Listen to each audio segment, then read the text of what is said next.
Perkenalkan, nama saya Dewi Junika Damanik. Saya dari Pendidikan Bisnis Tambuk 2018, NIM 7181141304 dari Universitas Negeri Medan. Oke, baiklah, pada pertemuan pada hari ini saya akan membahas yaitu tentang analisis mengenai permintaan produk sampo yang diproduksi oleh perusahaan Unilever dan P&G. Nah, yang menjadi latar belakang penelitian saya yaitu bagaimana segmentasi pasar yang ada di perusahaan, baik dari segi segmentasi demografi, segmentasi perilaku, kemudian bagaimana positioning produk tersebut di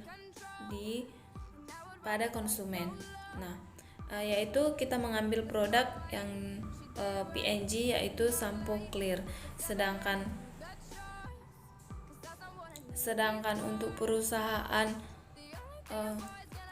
perusahaan Unilever kita mengambil contoh produk yaitu clear, sedangkan untuk perusahaan P&G kita mengambil contoh produk Head and Shoulders. Yang menjadi latar belakangnya yaitu pemasaran global adalah kegiatan yang dilakukan di dalam memproduksi barang yang dilakukan di tingkat internasional, yang dimana memanfaatkan sistem globalisasi dan juga mengikuti perkembangan zaman dan permintaan pasar.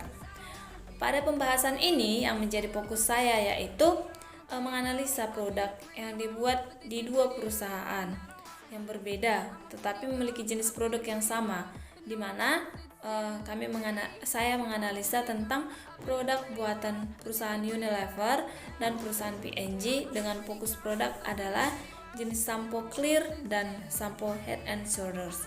Nah, pertama kita masuk ke dalam, di mana perusahaan Unilever sendiri adalah perusahaan yang berasal dari negara Inggris dan Belanda pada tahun 1954.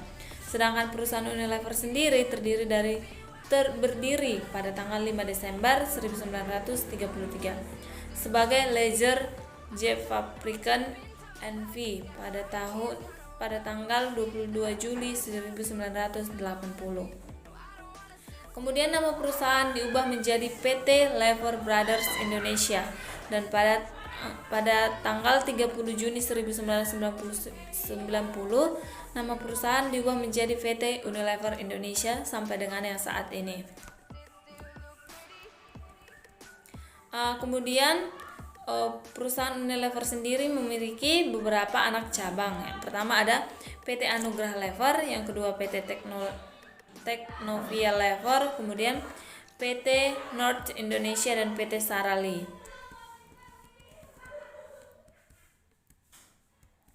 Nah, jadi dengan adanya sasaran segmentasi pasar, di mana misalnya segmentasi pasar yang diambil yaitu segmentasi demografi, segmentasi perilaku, kemudian di mana perusahaan ini mengambil contoh produk tadi sampo, di mana kan yang menjadi titik permasalahannya itu yaitu sampo, di mana sampo ini memiliki beraneka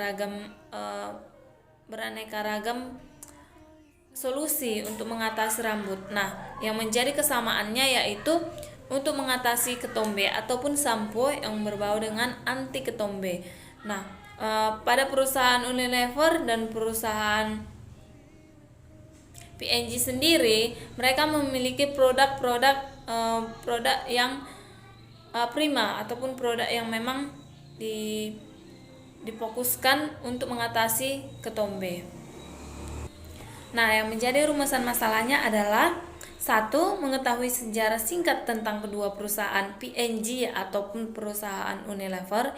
Yang kedua, mengetahui perbedaan produk dari perusahaan P&G maupun Unilever. Mengetahui perbedaan produk maksudnya itu apa manfaat dan tujuan ataupun tupoksi dari masing-masing produk tersebut. Kemudian yang ketiga, mengetahui tingkat kesesuaian antara kegunaan sampo dan sesuai dengan segmentasi pasar global. Kemudian yang terakhir, mengetahui strategi dari perusahaan tersebut, bagaimana mereka memasarkan produk. Adapun yang menjadi tujuannya yaitu menambah wawasan kita mengenai perusahaan global baik Unilever maupun P&G. Kemudian yang kedua, menganalisis strategi pemasaran globalnya. Yang ketiga, mampu membedakan pembagian segmen pasar Dan kemudian yang keempat, mampu menganalisa produk-produk yang mengalami adopsi pasar dan untuk apa hal itu dilakukan. Kemudian masuk ke kajian teori. Yang pertama ada A, pemasaran global dari segi lingkungan dan tantangan. Globalisasi pasar dapat didefinisikan sebagai produksi dan distribusi produk dan jasa yang memiliki keseragaman tipe dan kualitas di seluruh dunia. Pendapat ini menurut Rukman tahun 2021. 4 faktor yang menjadi industri mengalami globalisasi dikenal dengan 4C. Yang pertama, faktor pelanggan ataupun customer drivers. Kemudian yang kedua ada pelanggan global. Kemudian yang ketiga ada faktor biaya ataupun cost driver. Kemudian kita masuk di bab 3 yaitu metode pelaksanaan. Nah, di dalam metode penelitian ini kami melakukan yaitu mengambil sumber data primer, yaitu data yang diperoleh langsung dari sumber pertama melalui pengisian angket dan dokumentasi. Yaitu kami menyebarkan angket, yaitu yang menjadi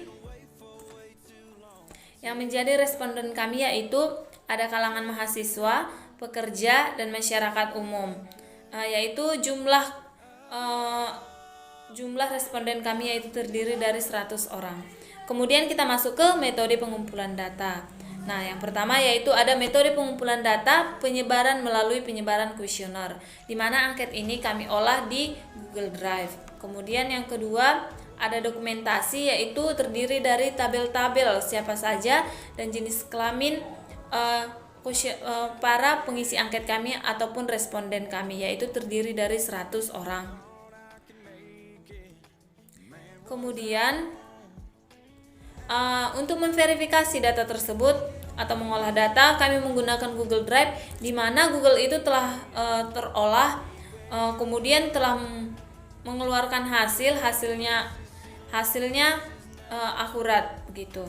Kemudian kita masuk ke bab 4 pembahasan. Nah, pada pembahasan ada perbandingan antara sampo clear dan juga sampo Head and Shoulders, di mana P&G menggunakan produk merek Head and Shoulders yaitu sekitar 52%. Kemudian dan karena produk ini adalah dua jenis yaitu untuk wanita dan laki-laki. Nah, itu menjadi kelebihannya. Kemudian sedangkan pada penggunaan produk Head and Shoulders sekitar 51%. Yaitu kita dapat melihat tabel sesuai dengan gambar di bawah ini. Kemudian kita yang terakhir yaitu masuk ke bab 5, kesimpulan dan saran. Yang menjadi kesimpulannya yaitu di dalam perbandingan yang kami peroleh, di mana penggunaan produk antara Clear dan dari Unilever dan Head and Shoulders dari perusahaan P&G lebih banyak menggunakan produk P&G dengan berbagai alasan, mulai dari tingkat kepuasan seperti harga, kualitas produk, dan ekspektasi. Kemudian fungsi dan juga dorongan dari bintang iklan yang menambah rasa percaya diri pada setiap konsumen. Kemudian hasilnya itu bisa kita lihat dari diagram di bawah ini. Kemudian yang menjadi saran kami yaitu saran yang kami dapat berikan yaitu adalah dari kedua perusahaan semua memiliki produk yang berkualitas, tidak hanya di bidang sampo tetapi masih banyak lagi. Tetapi hal yang paling utama ialah memperhatikan tingkat pemasaran ataupun penggunaan produk tersebut dengan selalu dan terus-menerus melakukan inovasi. Baiklah, mungkin demikian yang dapat saya paparkan mengenai analisis permintaan produk sampo yang diproduksi oleh perusahaan Unilever dan juga P&G. Kemudian sampai jumpa di pertemuan selanjutnya. Salam sehat dan salam sejahtera buat kita semua dan